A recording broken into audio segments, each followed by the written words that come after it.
اردو کے حوالے سے اور تربیت کے حوالے سے اب میں ہمارے شہر کی مشہور سماجی شخصیت اور رہنما سماجی جناب نسیم شاہ صاحب موجود ہیں، جو اردو کے لیے کام کر رہے ہیں، وہ بھی ہمارے درمیان موجود ہیں۔ نسیم شاہ صاحب سے سنیں گے، پلیز نسیم صاحب۔ شکریہ۔ میں دیکھ رہا ہوں آج پورے ملک میں محبان اردو عہد اردو کی تجدید کے لیے یہاں جمع ہوئے ہیں۔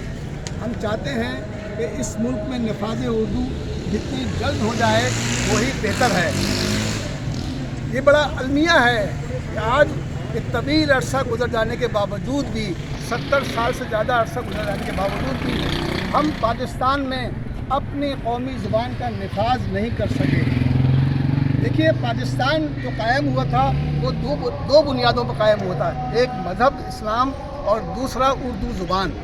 اگر ہم دونوں میں سے کوئی ایک بھی اس کو فراموش کرتے ہیں تو ہمارے لیے بڑا مشکل ہو جاتا ہے پاکستان کو سروائیو کرنا۔ اصل میں اردو کی اہمیت تو مسلم ہے۔ میں آپ کو بتاؤں کہ یونیسکو کی ایک رپورٹ کے مطابق یہ بھی کہا گیا ہے، وہ رپورٹ میں پاس موجود ہے، کہ اردو اس وقت دنیا کی دوسری بڑی زبان ہے۔ دوسری بڑی زبان کس لحاظ سے ہے میں آپ کو بتا رہا ہوں کہ چائنا کی زبان پہلے نمبر پہ آتی ہے، کہ وہ چائنا کی آبادی دنیا میں سب سے زیادہ ہے، اور اس کے بعد اردو اس لیے آتی ہے کہ اردو نہ صرف پاکستان، انڈیا، عرب امارات بننے کے دنیا کے تمام خطوں میں بولی سمجھی پڑھی جاتی ہے۔ تو اردو کو یہ ایک بڑا امتیاز حاصل ہے کہ اس نے اپنا ایک مقام کسی حکومتی اداروں کی مدد سے نہیں بلکہ اپنی اس سے بنایا ہے۔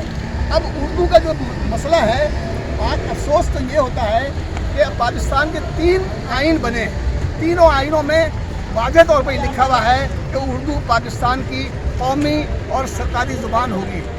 قائد اعظم نے 2 مرتبہ اعلیٰ اعلان یہ بات ڈھاکے میں کھڑے ہو کر ڈھاکہ یونیورسٹی میں کہ پاکستان کی قومی زبان اردو اور صرف اردو ہوگی، اور اس کے علاوہ کوئی اور کسی زبان کی بات کرتا ہے تو پاکستان کے مفاد میں نہیں ہے۔